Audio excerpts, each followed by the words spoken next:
And we are back. Welcome back to the Champions League prediction series. Now, before we get into it, I know we've not done subscriber count for a while, but as things stand right now, I am on 1,699. So if you are new to the channel and you haven't subscribed already, please do consider being that special person that gets us into 1,700. But as for today, we have got our second leg predictions for the upcoming 4 matches taking place in the Champions League this week, most of which are relatively finely poised. One is all but basically over already, but we have got 4 matches to discuss in today's video, and also if you haven't done so already, please do consider dropping a like on this video as well. Let's just get straight into it because, like I say, 4 games to discuss, and we'll start off with the first of tomorrow night's games, and that is Bayern Munich taking on Lazio. Now, what I've done for you is I've put the previous score from the first leg on the screen for you so you can get the well-informed decision-making around what is going to be happening in these fixtures. And Bayern Munich, of course, go into this game with a 1-0 deficit to Lazio, and I mean, we're not going to lie about this. Bayern Munich's form, including this game and since this game, has been absolutely horrendous. Another draw for them at the weekend. Benfica, I was about to say. Bayer Leverkusen now sit 10 points ahead of them in the Bundesliga. They are not having a good season. Lazio's form has been still continued to be a little bit flip-floppy. At home, as we obviously saw in the first leg, they are very good. Not so good away from home. However, I'm going to have this one go the distance because I am going to go for a 2-1 win to Bayern Munich on the night. Sadly, no away goals rule anymore. If that was the case, Lazio would have gone through on 90 minutes. However, under the new rules, that now means that this game would end up going to extra time and penalties. And I think at home, even though the pressure has been building on Bayern Munich, I think in extra time or penalties, it is going to be Bayern Munich that end up progressing. The other game tomorrow night sees Real Sociedad taking on Paris Saint-Germain. 2-0 to PSG in the opening leg. However, I wouldn't say that is this absolutely guaranteed. The only problem is that Sociedad's form has just gone completely out the window. They lost again at the weekend, relatively convincingly as well. So I just don't think it's going to happen for Sociedad.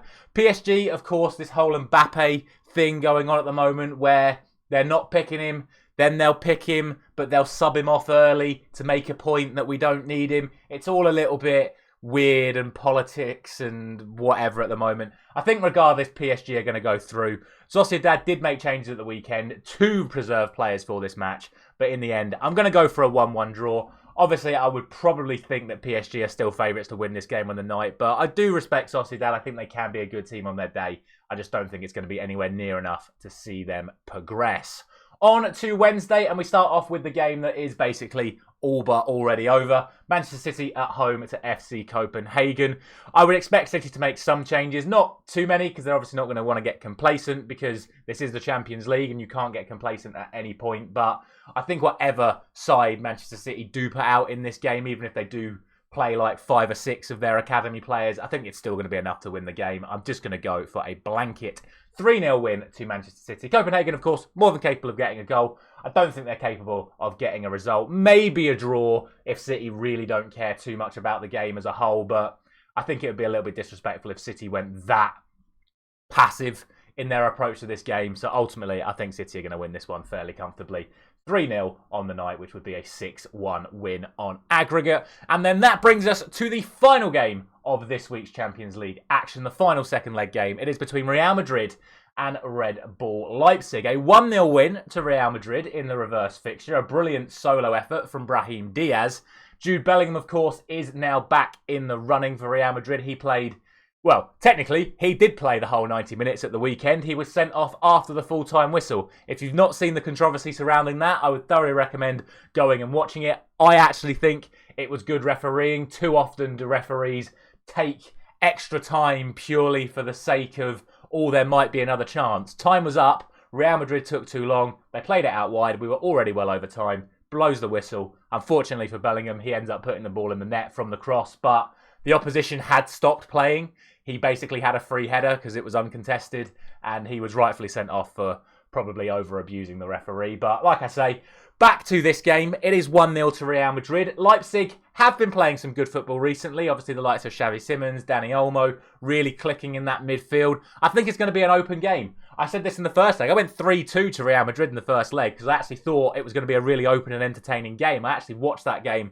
when I was away in Belgium, and it was a lot more scrappy than I expected it to be. I expected or hope it's a little bit more open this time around. But ultimately, again, I do think it's going to be Real Madrid that take it on the night. I'm going to go for a 3-1 victory for them, which will of course see them go through as 4-1 winners. And that will be it for this predictions video. As always, let me know all of your thoughts down in the comment section below.